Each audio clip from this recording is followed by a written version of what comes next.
Hi, welcome to SBR Videos. I'm Peter Loshak. We are previewing the main card of UFC 183 right now. We're talking with Nick Kalikas from MMAOddsBreaker.com. He is, of course, a professional MMA odds maker and a consultant for numerous sports books. And joining us over the phone, also from MMAOddsBreaker.com, is MMA analyst Brad Tazchuk. All right, Jordan Meehan and Thiago Alves. Interesting matchup here. Right now, Meehan is minus 130. That's up a bit from a few days ago where it was dead even at minus 110 on both sides. And, you know, Meehan is younger, taller. He's got the reach advantage. Alves looked awesome in 2008, but since then, his career has been defined by injuries. He did look decent in his last fight back. The question is just, you know, if Alves is still not in top condition, you got to think that that Meehan at minus 130 is the side with value. I liked it a lot at minus 110. Right now at minus 130. I guess I'd still like it. What do you think, Brad Tazchuk? I think I would still have to side with Meehan, even though the price has gone up a little bit. Mm-hmm. I believe at one point in the week, it actually reached plus 100 for a little while, and then some bettors jumped all over that and moved it back down to make Meehan the favorite. But I have to disagree with you a little bit. I thought that Alves, well, he looked all right offensively against Seth Baczynski in that return bout. I think he looked pretty downright awful defensively. Okay. He got hit by pretty much everything that Seth Baczynski threw. I believe that he absorbed 90 strikes in that fight, which is quite significant. And I don't rate Seth Baczynski all that highly as a striker. So I think facing another long striker, I think Meehan's reach is only 1 inch less than Baczynski, but Meehan is a far better striker than Seth Baczynski. So I think going up in this matchup, unless Thiago Alves, you know, that he was shaking off the cage rust in that Baczynski fight, and now he's going to be back to the old Thiago Alves. I think he's going to be in quite a bit of trouble here. I think that Meehan's going to land a lot of strikes on him. Meehan, I know he had suffered that knockout to Matt Brown, but generally I think he's all right defensively.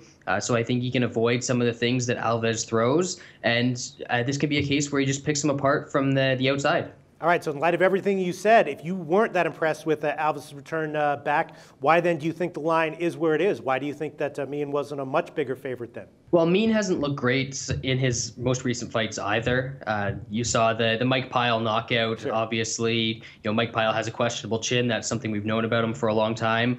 But I think a lot of people were put off by the Hernani Perpetuo fights. He didn't look great in that fight. He looked a little bit gun-shy after suffering that TKO loss to Brown. But I think he's over that now. I think he's going to come back and be the Meehan that people were a little bit hyped up about when he came into the UFC in 2013.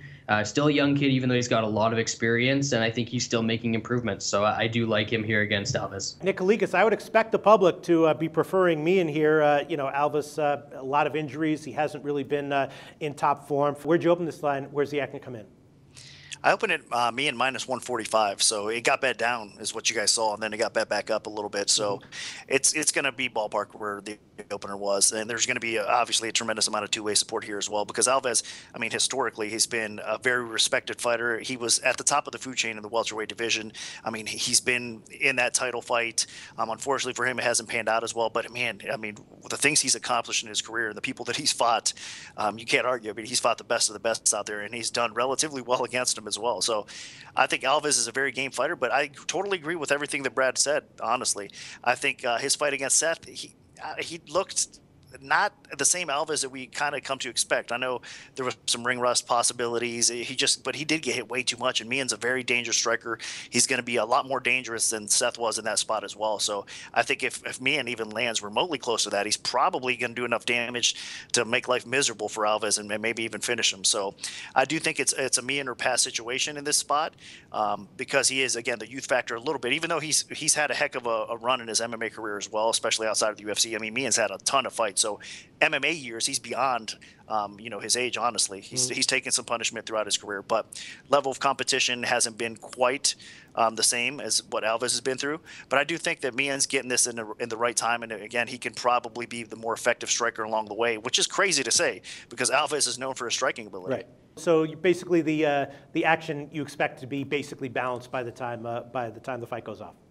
Yeah, I think so. I mean, it's going to be again a tremendous amount of support, and there's going to be sharp action on both sides because there already is. I mean, there's been sharp action that's come in both ways, smaller sharp action. So I'm going to continue to see that, expecting it at least. So I'm not sure where the line's going to close, but if anything, I think it probably closes maybe around the spot that I opened, or a little bit higher for Mian as well. So I think Mian is going to be a little bit more of the trendy pick, but at the same time, if you look at it, I mean, Alves coming off another long layoff as well. So I don't like it. I wish that Alves would have got back in there and, had a little bit more momentum on his side and, got back into the octagon a little bit sooner so we could see more.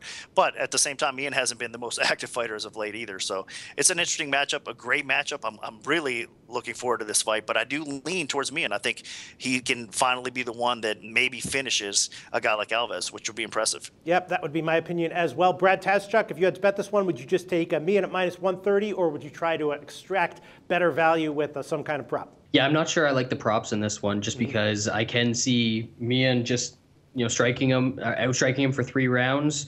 Or if Thiago Alves is starting to fade a little bit, then he might be able to get the stoppage because Mian does have some good power. So I just take the straight play and be a little bit safer here. All right, we're all in agreement. Mian at -130, the side with value. Maybe we're all wrong. Maybe we're all right. Thanks, guys.